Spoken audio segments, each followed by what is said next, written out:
We know it as the Declaration of Independence. But this monumental document is more than a declaration. A close look will discover bits of philosophy, poetry, and propaganda. Over time, it eventually became a kind of call to arms, or at least action, for people around the world. Setting all of these aspects aside for other writers to explore, or maybe even myself to explore in a future column, I would like to focus on something else: the Declaration of Independence as an argument. Many of us, because of our backgrounds or dispositions, pick up on different aspects of the world, often noticing things that escape others' perceptions. My dad, who was a craftsman, could easily tell when something was not level or plumb, and it drove him crazy, I'll bet. Painters and sculptors, I suppose, notice various aspects of color and form. Scientists surely notice details that prompt thoughts about laws of physics, chemistry, and the like. I pick up on nuances of language, story, and, because of my many years teaching a certain brand of writing, argument. As I used to explain during these teaching years, the word argument in an academic setting is not intended to evoke thoughts of yelling and name-calling. Rather, it refers to a kind of writing or speech that consists of a claim and evidence. In one of my books, for example, I argued that authors such as Harriet Beecher Stowe and Henry David Thoreau were responding to the rise of popular journalism when they wrote their works of literature. I cited many details from their works to make my case. The result was an academic argument. Because of this experience teaching argument to hundreds of students over the course of a decade or so, I am probably quite a bit more sensitive than most to the argumentative elements in written works, including the Declaration of Independence. A survey of a few of these elements can provide us with some insight into the thinking of Thomas Jefferson, the primary author of the document, as well as others involved in the revolutionary movement. As is often the case with literature and history, there are also takeaways for us in our own age and our own lives. The Declaration's first sentence, the one that begins with those famous words, "when in the course of human events," makes its intention known. That intention is right there in the independent clause following the long subordinate clause at the beginning. A decent respect to the opinions of mankind requires that they should declare the causes which impel them to the separation. If I were to put the point a bit more prosaically, I might say, I guess you all are wondering why we did this. The very act of presenting these causes indicates there is something to argue. Clearly, Jefferson and his fellow patriots felt they needed to make their case and not merely act, assuming that everyone agreed with their action or that no one really cared. Making such a case, or any case, is not an easy thing to do.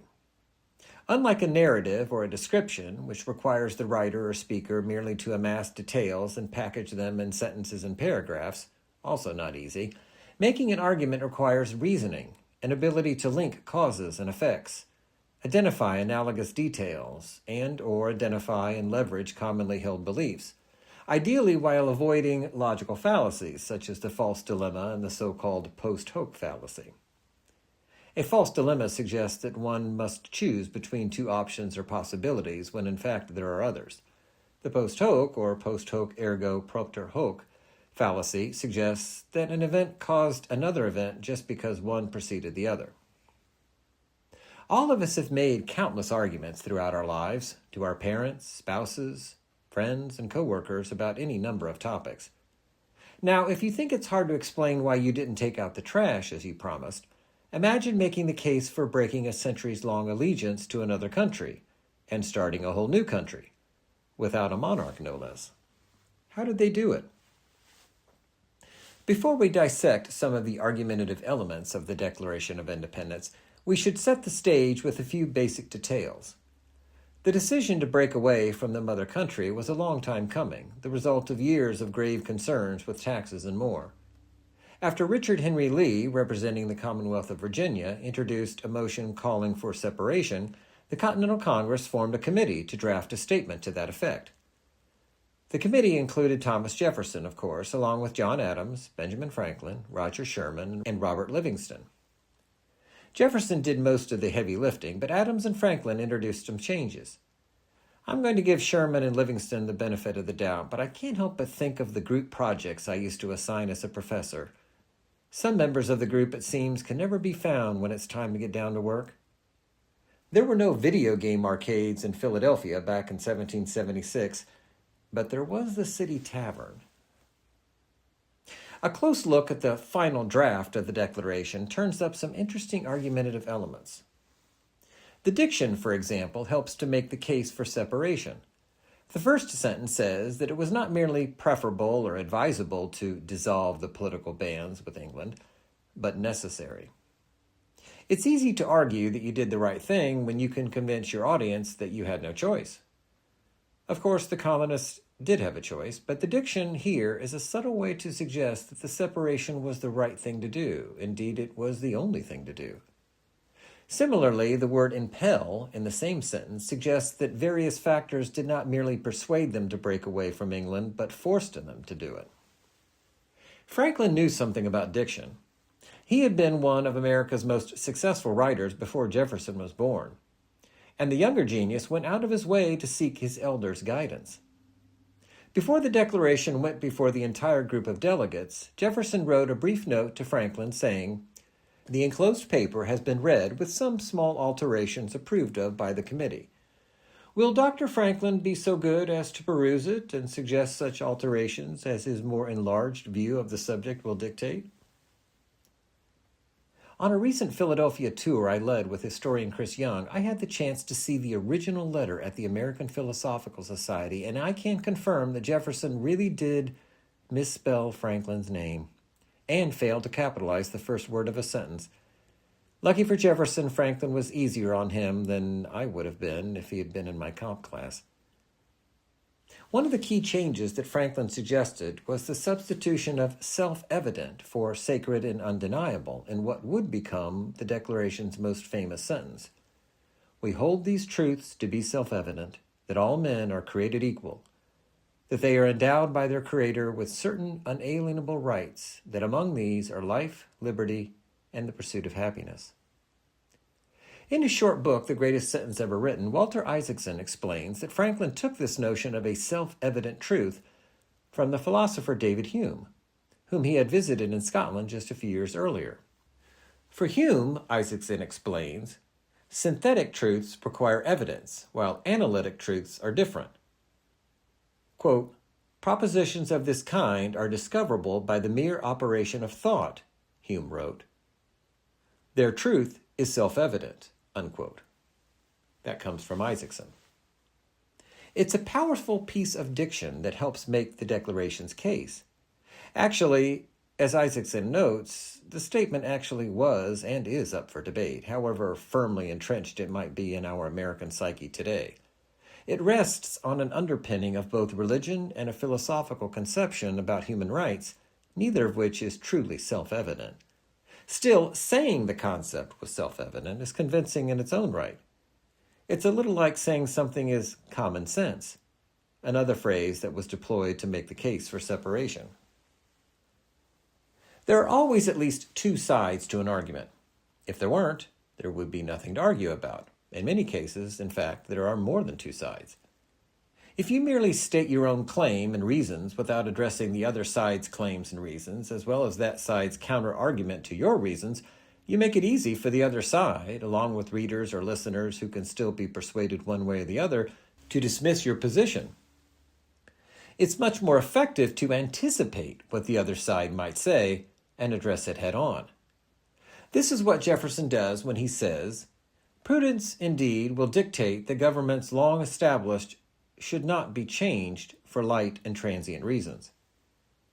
He clearly recognized that some people would object to separation on the grounds that changing government was an imprudent decision.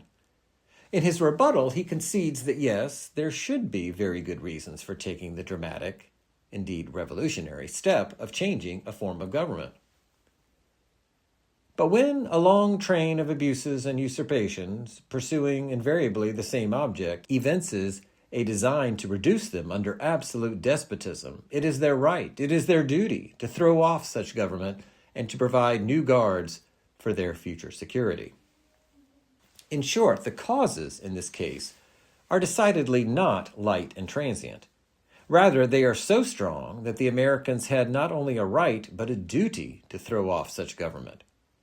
Again, the choice of words is notable. Duty is even stronger than right. The latter reflects a personal interest, whereas the former points to something one owes to another. The latter reflects a personal interest, whereas the former points to something one owes to another. By the way, Franklin had a hand in crafting the diction of this sentence as well. He came up with absolute despotism, which is quite a bit stronger than arbitrary power, which appeared in an earlier draft. As you may remember if you read The Pilgrims Before the First Thanksgiving in a November 2025 issue of Mind Travel, William Bradford took a similar tack when he defended the Pilgrims' decision to move to North America. That's a huge step, one that should not be taken lightly. In Of Plymouth Plantation, he wrote that his group relocated not out of any newfangledness or other such like giddy humor, by which men are oftentimes transported to their great hurt and danger, but for sundry weighty and solid reasons. Like Bradford, Jefferson, with Franklin's help, was anticipating and answering a charge of changing the government for less than truly weighty reasons. The ancient Greek philosopher Aristotle wrote of three modes of persuasion: logos, pathos, and ethos, or roughly appeals to logical faculties, emotions, and sense of character. The Declaration makes all three kinds of appeals. The long list of injuries and usurpations appeals to our sense of reason, making a logical case that people should not continue allowing themselves to be subjected to such abuses. There's more logos than pathos or ethos here, and for good reason, as the latter are not likely to be as persuasive as logic in arguments of this kind, although they are likely to be effective in other realms such as commercial advertising. Still, Jefferson does appeal to both our emotions and our sense of character when he refers to the patient sufferance of these colonies. The American colonists, he argues, put up with a lot before making this break. Thus, we should sympathize with them because of their endurance of the abuses and respect them as patient victims, not capricious hotheads or insouciant novelty seekers. He makes a similar case for the character of himself and his fellow colonists when he says, "In every stage of these oppressions we have petitioned for redress in the most humble terms." Can you blame us, Jefferson seems to say, for taking this extreme step? We tried to address these oppressions in a less extreme fashion. There's much more to the Declaration of Independence than some clever rhetorical moves. I have not expounded upon the philosophical underpinnings of its assertions about natural rights or the specific abuses that, in the minds of Jefferson and others, justified the separation. The rhetorical aspects of the document alone, however, are instructive. After all, how many times a week or even a day do you have to make a case for something you did or wanted to do? As the wording of the Declaration of Independence and of Plymouth Plantation and any number of other carefully crafted arguments shows, reasons are not always enough. Packaging these reasons effectively can help you convince others that you are right. That's the whole purpose of rhetoric. There's a more important point here, though, one that is crucial to remember in the age of AI. Too often, far, far too often, we humans begin with an opinion and, unbeknownst even to ourselves, strive to preserve it at virtually any cost. Back when I was teaching writing, I had students who, I'm pretty sure, came to class with an opinion about a topic. Gun control, capital punishment, you name it.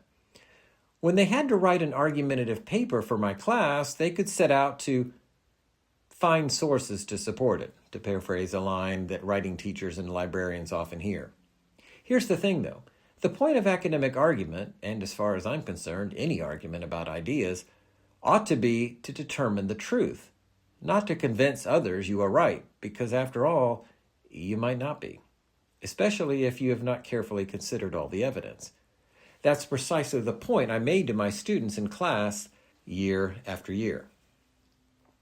Nowadays, it would be all too easy to give AI a claim and have it formulate an argument supposedly proving it. Anyone who takes this approach to argument, however, is skipping the most important parts. the consideration of evidence, and the employment of reason to arrive at some authentic understanding of the truth. By forcing themselves to articulate their position on separation in the Declaration of Independence, Jefferson and others were doing the thinking necessary to arrive at the truth. This process is fraught with various cognitive biases, a subject for a future column, but if done well, it at least requires us to make connections and employ logic. It helps test our assumptions in a way that AI and our gut may not. What do you want to declare? Are you sure you're right? Writing your argument can help you get to the truth of the matter.